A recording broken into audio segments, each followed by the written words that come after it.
Hello, and welcome to Season 4, Episode 9 of the ESG Experience, the podcast about all things ESG and beyond. Whether you're an ESG expert or just dipping your toes into the ESG universe, this podcast is for you. Together, we'll navigate the alphabet soup of ESG, share strategies, and discuss industry news and trends.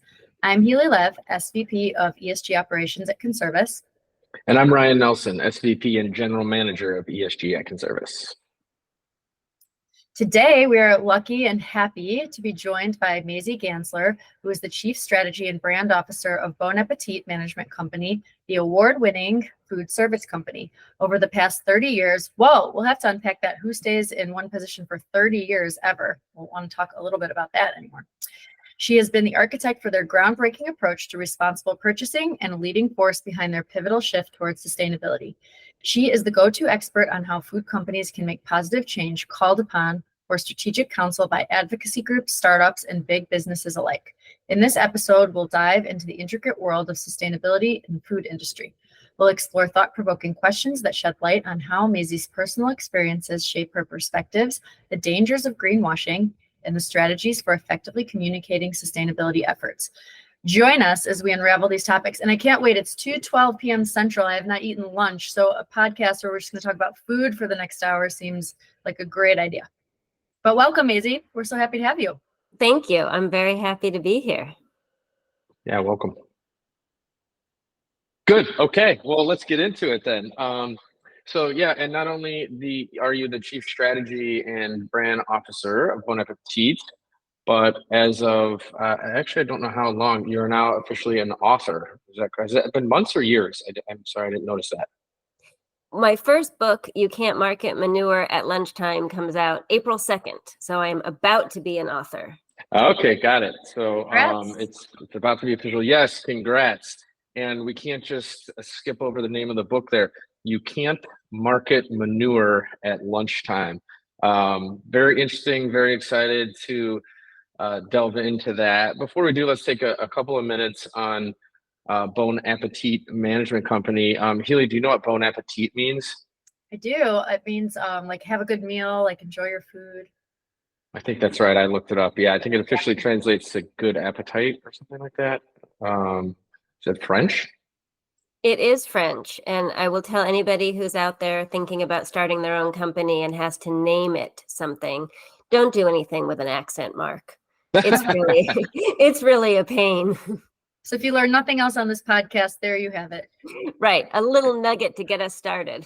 Yeah, we should do all of those. We could do one on little entrepreneurial things, that would be helpful. Like, don't have too many colors in your logo, for example. There's a whole bunch of things we could go through that are not super important, but really helpful kind of deals. Yeah. So I know that Bon Appetit is a food management company. And as far as your customers, if you will, you serve schools, corporations, and maybe it's changed, but there were 2 ballparks I heard you say. We share? Oh, just one. Okay. Can you share what that ballpark is?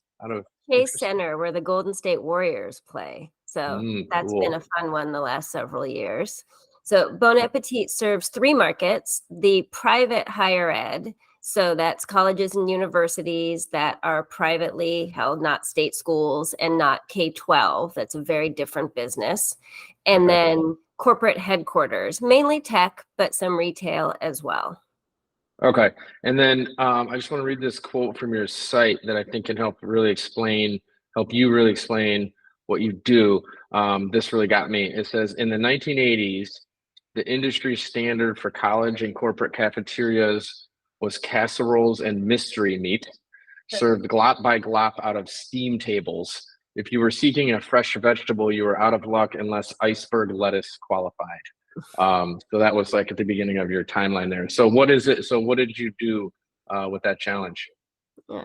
So the company was founded in 1987 by Fidel Bauchio, who had been a long-time food service executive.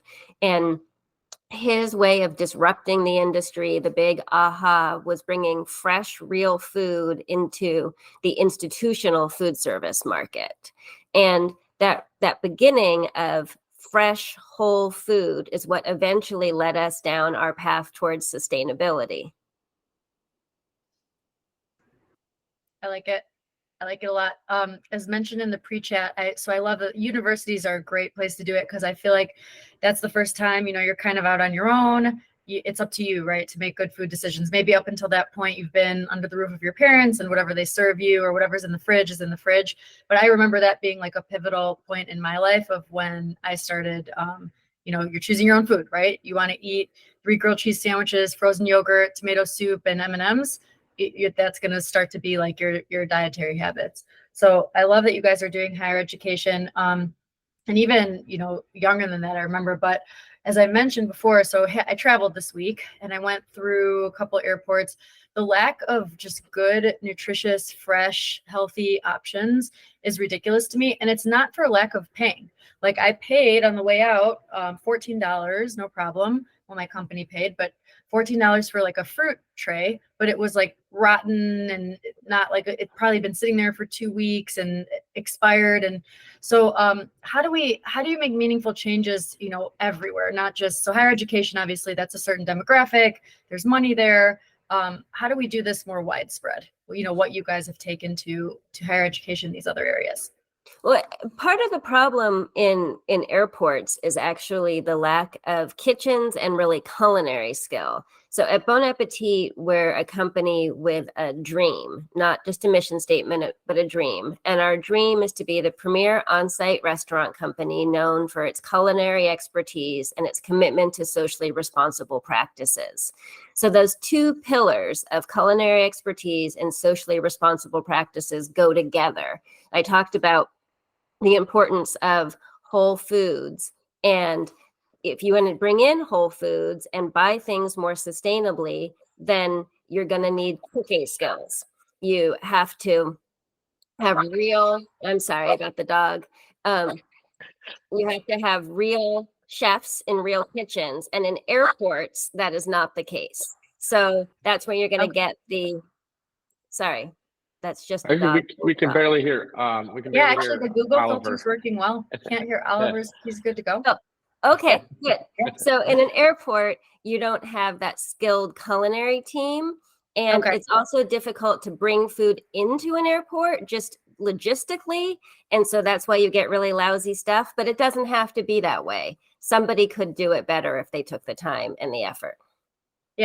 Yeah, that's like, maybe that's my vision or my dream is like, I feel like a lot of places I go, like I just went to a Bulls game and like the food options there were terrible. A lot of places I go, I almost have to like pre-plan or pre-eat if I don't just want to be like, whatever, I'm just gonna eat terrible food that will be unhealthy, that I won't enjoy, and that will be expensive, which I feel like happens more often than it should.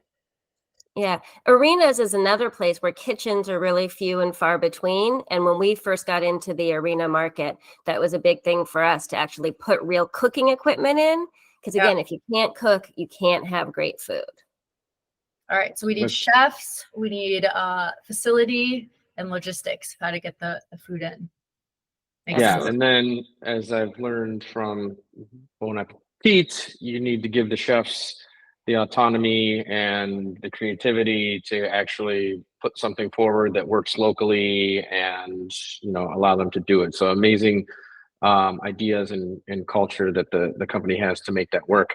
You mentioned in your book, you mentioned that, the company is about food and sustainability or corporate responsibility. And you talk about those stories in your book. From what I gathered, and I haven't read the book, it's not even officially out yet, but you can't market manure at lunchtime. These sustainability stories and concepts may apply to people even outside the food industry. Did I get that right? Is that for sure? In the book, I'm talking about chicken farms, but it could be server farms, right? Anything where you're thinking about the impacts of your purchasing decisions, the impacts of your operations, and then the impacts of your waste. And that's pretty much every industry.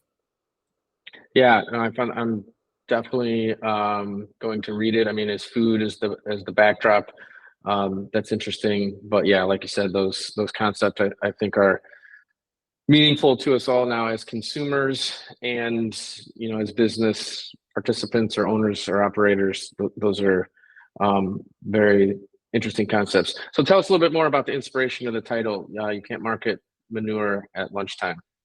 Well, the literal inspiration came from a experience I had where our CEO and founder, Fidel Bauchio, had gotten really fired up about manure lagoons. Manure lagoons is how the pig poop is actually captured and treated. And so if you picture a hog operation, it will have literally thousands of animals who are standing on slatted floors, and their poop is being collected, I know this is gross, into a lagoon. And it is then sprayed on fields nearby to get rid of it, which means that the neighboring families are breathing this stuff in all the time. It's literally poop in the air. And you see in those communities higher incidences of asthma, of lung cancers, all sorts of health problems. So Fidel had gotten really excited about getting rid of manure lagoons. And he was sitting there with our pork supplier railing against him and saying, we need to do better. And I was silently cheering him on, like, yes, here's a man who's the CEO of a $1.7 billion company that wants to make change. And this is really important. But how am I going to market this? You can't market manure at lunchtime. We're fundamentally a for-profit business, right? So we want to make change, but we also want to get market credit for it. It's that duality, and that's what the title alludes to. You can't market manure at lunchtime. Now, we did figure out how to do better by the hogs, and we did move to a supplier that was not handling manure lagoons in the same way. But I will tell you, I never put out a brochure or a poster that ever mentioned manure. You can't market manure. Yeah, Gotcha. Talk about poop. No one, zero people. So I have a question for you. So we oftentimes face the trade-off of like, or people, maybe it's the perception, maybe it's not even a reality, depending on the case, that ESG or sustainability is expensive. And, you know, if you guys are buying all locally sourced and, you know, farm to fork and fresh food, it's obviously there's a premium with that. And I think with our customers, we find some of them are willing to pay a premium. Some of them, you know, kind of, they see the value, they're altruistic, they want to pay the premium. Others kind of say it needs to be all things equal, or like, I'm not really willing to invest money in this. All things equal, I would make the sustainable choice. How have you seen your customer base react to the fact that I can imagine you guys are not, you know, the budget caterer? Like they're willing to pay a premium because they understand the importance of this, or they're just passing on that cost to essentially students or, you know, whomever consumers that are buying it, or what's been their take on paying more for good quality? Well, you have to decide who you're going to be in the marketplace. Are you the value leader? Is your selling proposition that you are the lowest cost provider? In that case, you still can do things that are more sustainable, like you can reduce waste. In my world, food waste is a huge issue. Reducing food waste is also cost savings. So that's a sustainability win and an environmental win, even if you're trying to just save money. The next level up is, do you want to be at price parity? And then I would say you can save money in certain things and then spend that money on other things. So I think of your sustainability program as being almost like its own cap and trade. I might save money by buying less beef, and then I could spend money on higher quality chicken and keep myself at price parity. Or maybe you want to be the leader, and then you're going to maybe spend some more money on more sustainable products, but you're going to hope that that garners you more customers. And that's where Bon Appetit sits, in the idea that maybe we are creating a product that is sometimes more expensive, but people are going to eat with us more often because the food aligns with their values and it tastes darn good. Yeah. Do you guys do Harvard by chance? Harvard runs its own food service. Ah, okay. Just curious, because it was really good. I was hoping yours so I could tell you how great it was. I would, no, Harvard. Most of the Ivies run their own food service. We do the University of Pennsylvania. Cool. And Harvard published your book, is that right? Harvard Business Review Press did, yes. Harvard Business Review Press. Got it. Cool. Okay, so I almost didn't want to talk about this because it's like, really, it's almost hard for me to talk about. But you said some of this, like, you know, we're talking about the challenges that happen and poop and what it does to other people. And I saw your cause against the California laws about reverting back to allowing gestation crates. And I just learned about those, and just, the first line about allowing pigs to turn around seems like a modest, obvious thing, but people are fighting against that because they want these crates. I mean, this is a serious, I don't know how we get our food. It just continues to like make me cringe and disgust me about what's happening every single day. Like, me deciding not to eat animals does not fix this problem, and it's pretty huge. So I appreciate what Bon Appetit is doing, but I don't know, maybe you could tell us a little about your successes there, and how much of your company's time is spent on these types of things. Yeah. So it is cringy. Gestation crates are pens that pregnant sows, pregnant pigs, are kept in for their entire pregnancy. Pigs are pregnant for 3 months, 3 weeks, and 3 days, so about 4 months. And a gestation crate is a fenced area that keeps that sow, that pregnant female, facing forward, looking at the food. So she can eat and she can lay down in the same place. She can't walk and she can't turn around. Now, the pork industry has tried to rebrand those as maternity pens, which sounds really nice, but is not actually. So we had been working on eliminating gestation crates from our supply chain for many years. And actually, that supplier that Fidel was yelling at about the manure lagoons, of course, also used gestation crates, and told us that they were going to eliminate the gestation crates from their supply chain. I actually made an announcement that we had bacon that was gestation crate free. I was really proud of it. And then I got a phone call to say, can you adjust your language? Because they're not actually gestation crate free. They're just in the crates for a shorter amount of time. Oh. Not so the same thing. They literally lied to you, unfortunately? Or they literally lied to me. And we had a not so nice meeting where I accused them of lying and said, if it turned out that what they were saying was not in fact true, that I would go on record and I would name names and I would take my business elsewhere. And they said, bye, take your business elsewhere. What, if I may ask, like, what is the, I'm doing air quotes for people who can't see me. What's the benefit of the crates? Like, what do they do? Why do they want them? Yeah, they do 2 things.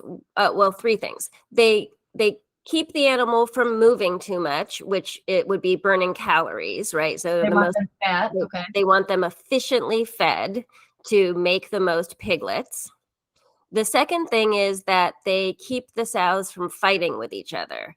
And that is real. They do fight, but that can also be managed through things like giving them enrichment so that they're not bored, and keeping temperatures lower so they're not hot. They tend to fight more when they get hot, and tail management. So there's other ways to deal with the fighting. And then the third piece is that sows are artificially inseminated. I mean, first we're talking about poop. Now we're going to talk about pig sex. Well, serious topics. And it's easier to artificially inseminate them when they're in crates. So, yeah, I just know very few people, none, but very few that would allow the conversation to go on after, like, hey, they're in a thing, they can't turn around,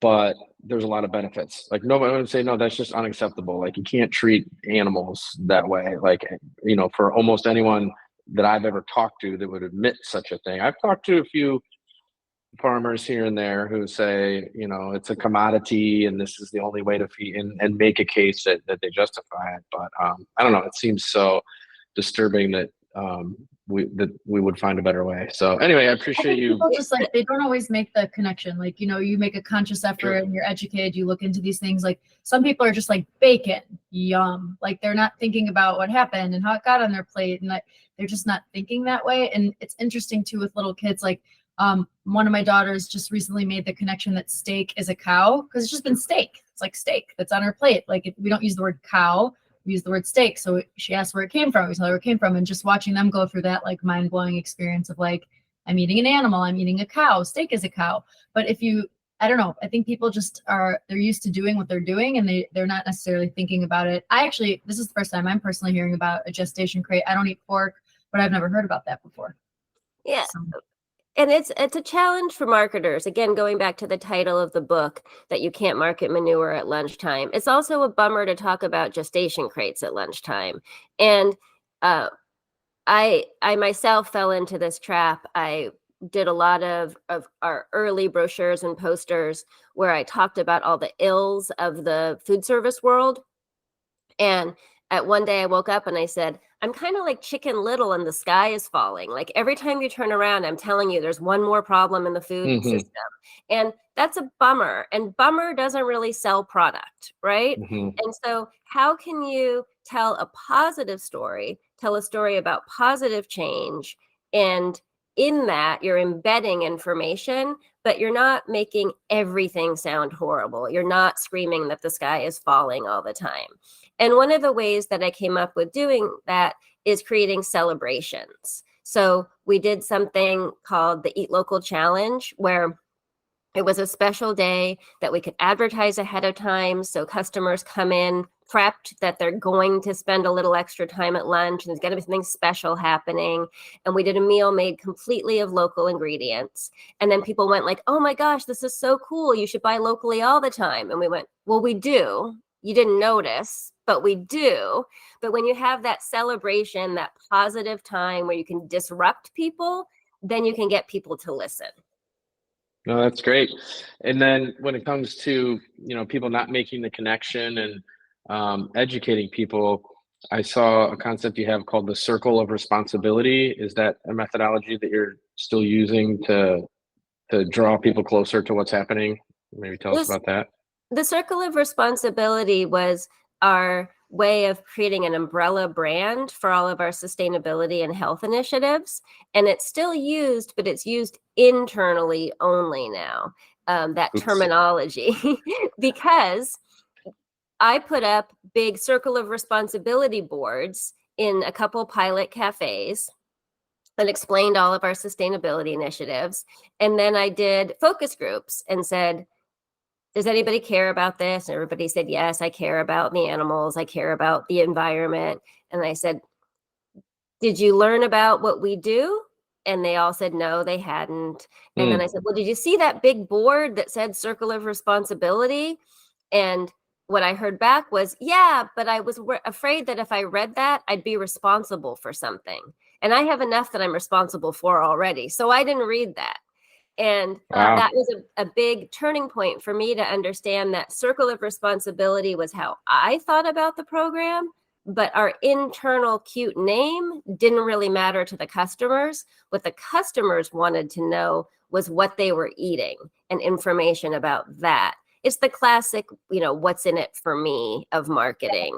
And so we had to pivot our marketing from the customer's perspective. So circle of responsibility, or CORE, as we call it, COR, still is internally important, but not what we lead with externally.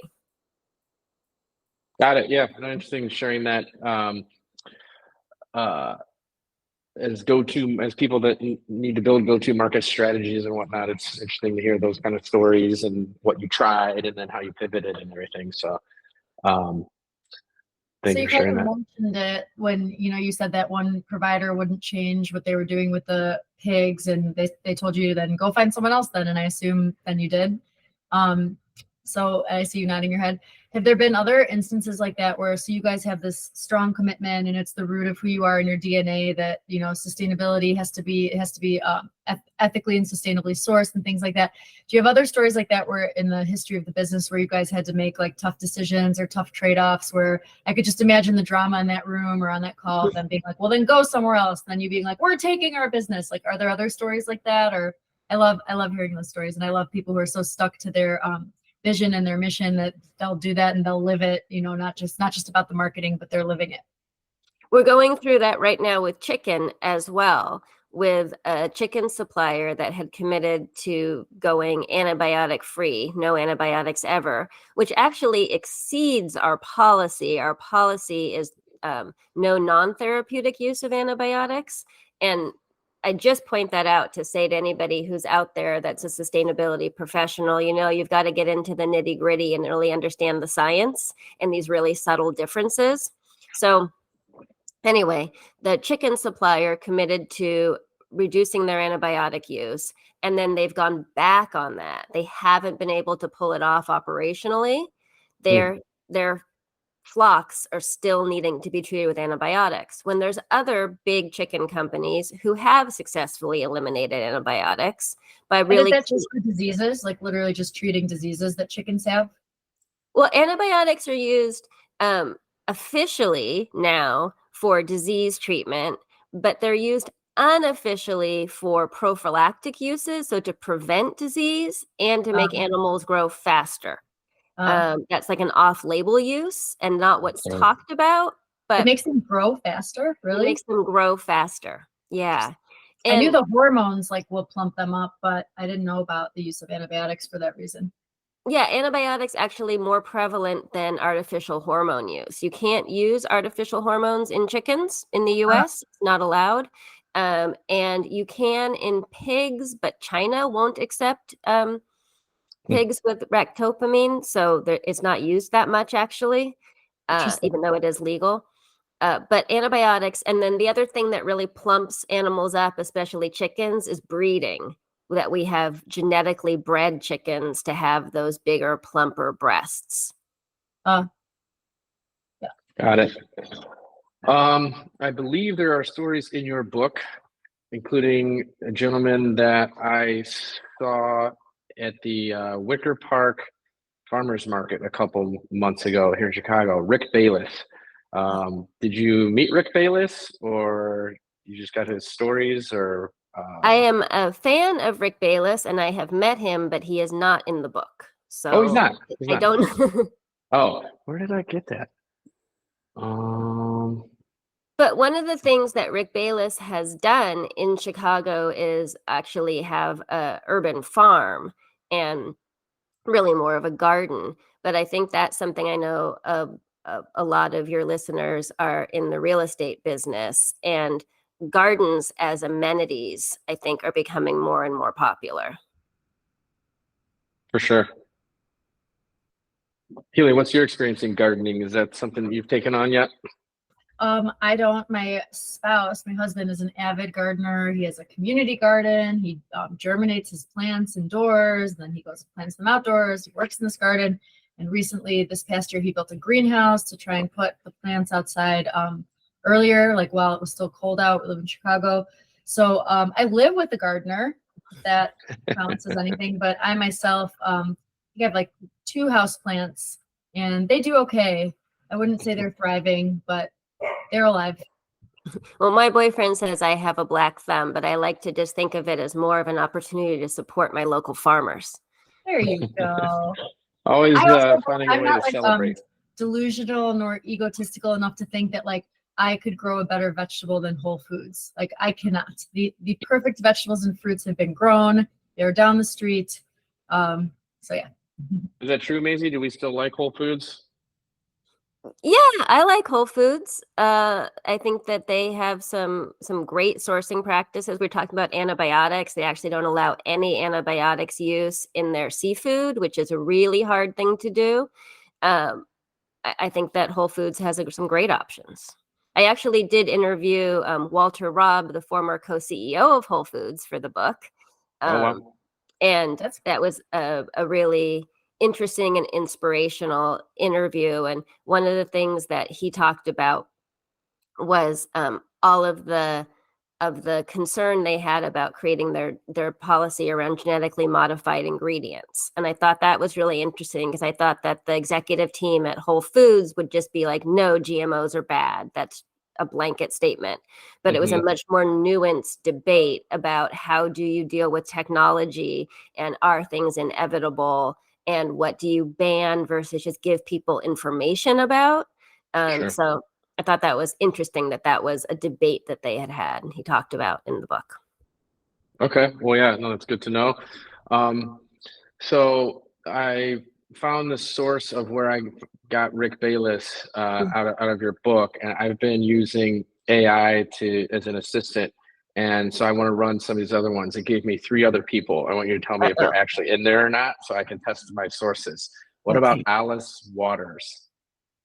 Alice Waters is referred to in the book, I believe. There might be a mention of her, but I did not talk to her for the book. What about Michael Pollan?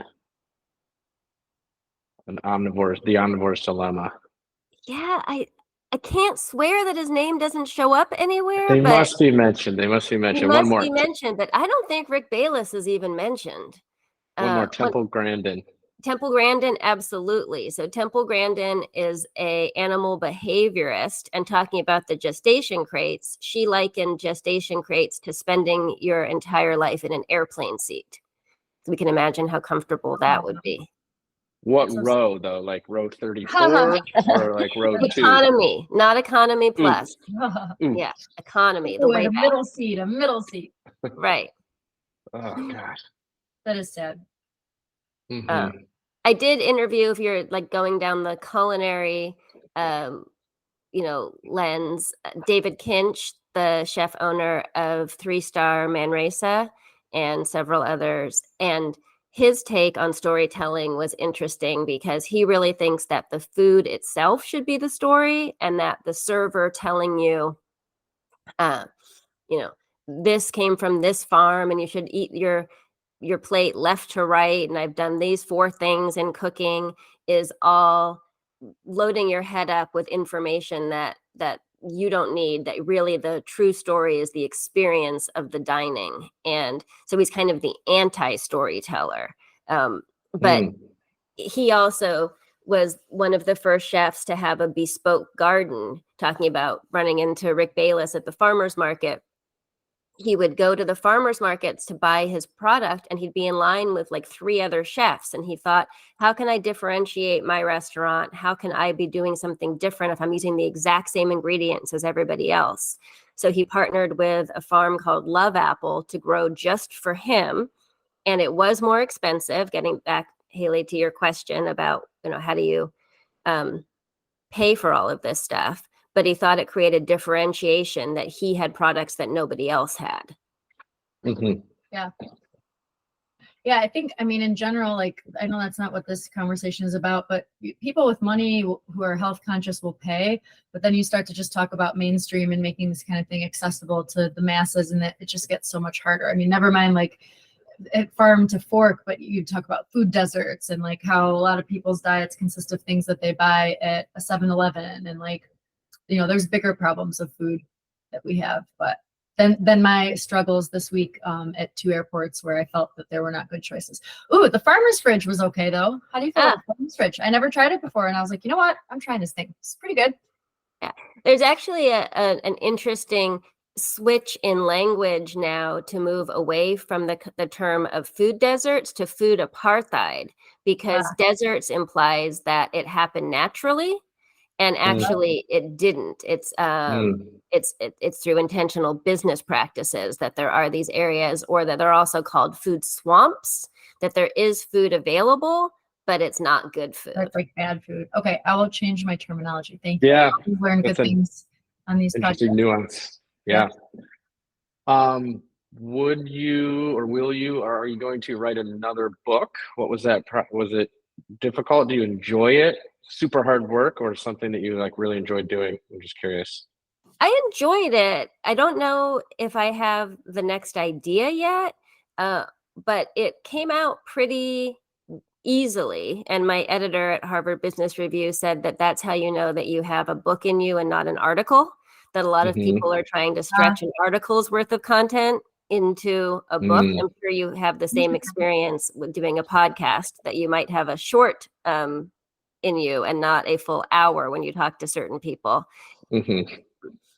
And as I was writing, it was, I had moments of, wow, I've never seen this anywhere, especially in the interviews I did. I did an interview with Josh Balk, who was formerly at the Humane Society and now has an organization called Accountability Board, where they've taken a shareholder position in every single food company in the US so that they can hold companies accountable through shareholder action. And we talked about how does an advocacy group recognize greenwashing? And it was a fascinating conversation. I'd never seen that published anywhere before, anything like that. So part of the writing process was like, yes, I'm going to get to share information that's going to help people do better. And then there were certainly the moments of, wow, I've written 15 pages and how do I organize this? And is this going anywhere? But in the end, I'm pretty happy with the book and just hope that people find it helpful. That's awesome. Yeah, well, yeah, again, congratulations. Yeah, let's talk about greenwashing for a minute. What did you learn? How dangerous is greenwashing? Is it still rampant? Are we smart enough? Is the average consumer smart enough to identify it at this point?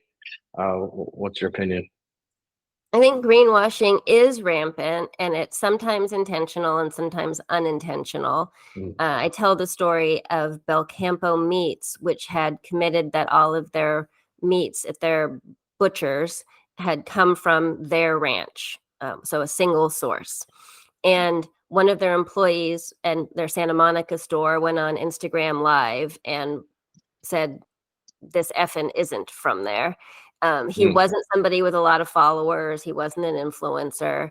Yet that information from getting out about this company that had held themselves to such a high standard eventually led to the whole collapse of the company. Belcampo does no longer exist in that way. They have no more retail stores. And if you go to their website, there's nothing there now. In their own investigation, it turned out that they were meeting their standards 94% of the time. And I can tell you, anybody in the sustainability profession would say they'd be thrilled with 94% of the time. That's a pretty darn good hit rate. So it was completely about how they bungled the messaging and the correction or lack thereof that led to the company really falling apart. So that's an extreme case of greenwashing, but I think that what a lot of other companies do is they just use really flowery but vague language and do things like that gestation crate story when the supplier said, can you change your language from being gestation crate free to being group housed? Just say, okay, we'll change the language, not even realizing maybe that they're greenwashing, asking, why are you asking me to change the language? Maybe going to see the pigs and see the difference between the two. Do customers figure it out? I think some do, some don't, but I don't want to take that bet myself. No, that's what I, was saying I admire about your company is like, that's not even the intention. Like, I think we work with all different customers and we kind of call them amongst ourselves. There's the poster children, like where sustainability is central to their brand and who they are and their DNA, and it's part of their vision and their dream, as you said. So that's like you guys. And then there's box checkers. People are like, I just want to be basically compliant. And in our industry, there's a lot of legislation now. So there are fines if you don't do certain things. So they're kind of saying, I'm a box checker. I want to do what I have to do to be compliant, but I'm not looking to like go above and beyond. I'm not spending any more money. This is not part of my brand. And we kind of say, that's fine. There's different sizes for different people, but, greenwashing can certainly be relevant, in real estate as well. We see it. So, okay, shifting gears a little bit. I mentioned at the beginning, I wanted to ask you, 30 years at one company, who does that anymore? And how do you from talking to you, even just in a brief time, I can tell you're still passionate and fired up and you like what you do and there's more fire, in you. How do you do that? What's your advice? How does someone stay at a company 30 years and still feel challenged and feel like their work is meaningful? Well, and your listeners can't see me, but you could remark at how incredibly young I look for having incredibly young, glowing skin, glowing hair. You must have started there. Person. Well, you started there when you were 3 years old, I'm sure. That too. Exactly. It's through child labor. No, it really comes back to sustainability in terms of when you can bring your values to work, it's really a great retention tool. It's a recruiting tool and also a retention tool. Oh, I like that. Of course, over those 30 years, I had bad days, right? And you think, oh, should I go somewhere else? What else could I do? And I couldn't think of any place else that I would rather work, that I would have the latitude. As I learned in the job, I don't have a background in science. I do have a bachelor's degree in science. It's just in the science of hotel administration, if you can believe that a hotel degree is a BS. But as I learned, and as I was given the freedom to do things like go see pigs, go see chickens, learn for myself, I was then able to craft purchasing standards and different operational policies based on things that really mattered to me. And we talked about the name of the book flowing from this conversation where our CEO was yelling at this pork producer. That's a really rare thing, to be able to work for somebody that has that much conviction and that much passion. And so I stuck around for 30 years. That's awesome. Good for you. Yeah. Should we ask you the same question, Helee, or you don't want to get into your story? Sorry? Why have you been here for 15? You're 15. I'm coming up on 12, so maybe the question should be yours. But no, I think you hit it at the beginning. I really like that, and I will use that in my comings and goings of like when you can bring your values to work. That's everything, right? I mean, if the work you're doing is meaningful on some level, the people have a lot to do with it too. I'm to surround myself, but with people that I enjoy being with and that are smart and that I can continue to learn from. But yeah, when I feel like the work I'm doing has some meaning or purpose, I think that matters a lot. I don't know, Ryan, why are you for 15? Why are you still here getting after it every day? Well, that's a long answer. So we're going to leave that for the next episode or some future episode, Helee, but thanks for asking. Right. But Maisie, that brings us... I can tell you how much my team really loves it, the younger members of my team, when I say, when you were born, you know where I was? Right here. I was doing this. You're sick of this project? I've been doing it your entire life. Yeah, and I mean, part of it too, granted, you say people used to like work at a company for 40 years and then retire and get their toaster. Some of it also is just the accessibility now of jobs. And I have some time in me, I'm not too young, where I remember like you had to have a resume, it had to be printed on nice paper, you had to like find someone to send it to, or like walk into somewhere. Like it wasn't just you go online and like, mass market, send out your LinkedIn or apply to 50 jobs in one day. I mean, we sometimes get people that don't even know what they applied for. Like, oh, like what was it that brought you here? Like, I don't know, I just applied for 50 jobs automatically on LinkedIn, and this was one of them. Like, so some of it is that, but we'll believe it. I haven't searched for a job in 30 years. And so that was an interesting experience in writing the proposal for the book. I realized that I hadn't been in a position where there was a gatekeeper in 30 years, where there was somebody else that was going to tell me that I was good enough or the right person or that I had the right message in so long. Yeah, that's an interesting, thoughtful challenge. If you haven't had that in a long time, to actually have to go to someone and maybe hear no and then have to go somewhere else. Yeah, it's interesting. And then obviously today too, the other easy or frictionless part of moving jobs for a lot of people is that your office remains your second bedroom. Like you literally don't even have to move anywhere or like ask where the office is or what your commute's going to be like. So that friction's often gone too. Okay, well, thank you so much for sharing all that information with us. We are going to play a quick game before you go, Maisie. This game is called Things Previously Named Other Things. And it's inspired by the idea of not dead naming or like respecting a new name when someone says this is now what we call this thing, but this is kind of a marketing one. Okay, so things previously named other things. What is the current name of the company that was once named Unadulterated Food Products? I'm going to give you choices, but it was once called Unadulterated Food Products. Is it A, Snapple, B, Nantucket Nectars, C, Honest Tea, or D, Sobe? I'm going to go with Honest Tea. No, you're not looking like that's the right answer. You already, yeah. No, that's correct. It's not. You can take a second try if you'd like. Okay, then I'll go. Well, I don't think it was Nantucket Nectar. They were founded after Snapple was already around. So I think they would have had a better name than that. So I guess I'll go with Snapple. That's right. That's right. Oh, really? Yeah. I would never know And I that. imagine you know what unadulterated means, Maisie? I didn't really know until I looked it up.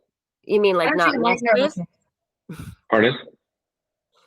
Not messed with, but very specifically in food, it's yeah. I can't find my definition, but yeah, it was very specific to saying it's like a healthy, well, not healthy per se, but yeah, we get it. But the interesting part to me also is that Snapple is just one of their products, but it was such a one of their best products, so they just said we're going to call our whole company Snapple. But yes. Part of my bit here is how bad of a name is unadulterated food products to go to market with, right? It's kind of a lot. It's a pretty lousy name. The Honest Tea, the founder, one of the founders was Seth Goldman. And when you do get my book, he's one of my endorsers on the back cover. And he's actually starting another tea company. So Honest Tea got sold to Coca-Cola, and then Coca-Cola shut it down. And so he is starting another tea company. Interesting. I read the articles about Unilever and Ben and Jerry's too. You want to talk about an acquisition and then a shutdown or a spinoff or whatever. So that's all very interesting. So we could do many more episodes on this stuff. Well, yeah. Yeah, I interviewed Rob Michalak, who was the social guy at Ben and Jerry's for 15 years, and we talked about how well the Unilever acquisition went. So this is an interesting turn. I think a lot of people, myself included, jumped to the conclusion that Unilever was dishing off the brand because of all of the hurdles they have to go through to live up to Ben and Jerry's ideals. But when you dig into it a bit, they're actually spinning off all of their ice cream, including Magnum and Breyers and other brands. So I think it's probably not because of that. Okay, so you believe their point of view that it's not because of that, but it's because we just don't want to be an ice cream. I think it's because the margins aren't high enough, is what I read out of it compared to their other products. But I agree. I think it's that the ice cream is expensive to make and expensive to transport. It's hard to keep things frozen. So I think that they're slimming down their focus. I don't think it's because of Ben and Jerry's sustainability commitments. I'm not at Unilever. I'm just supposing. Yeah, me neither. Yeah. All right. Well, I could talk about this for 3 more days. And if you are ever, we're in Chicago. So if your travels ever take you here, look us up. We love to meet our guests and hang out. But thank you for joining us, Maisie. We really appreciate it. This was interesting. And we'll look out for your book. Appreciate it. Yeah. All right. So this has been another fantastic episode of the ESG Experience podcast. Thank you for listening. If you enjoyed your time with us, make sure to subscribe to your favorite podcast directory. There's a new episode every month. We appreciate our loyal subscribers and listeners for continuing to support our podcast. And if you want to continue the conversation between episodes, follow us on your favorite social media channel at #ESG Experience. And we will catch you next time. Thanks, everyone. Thanks, Maisie. Bye-bye. Thank you.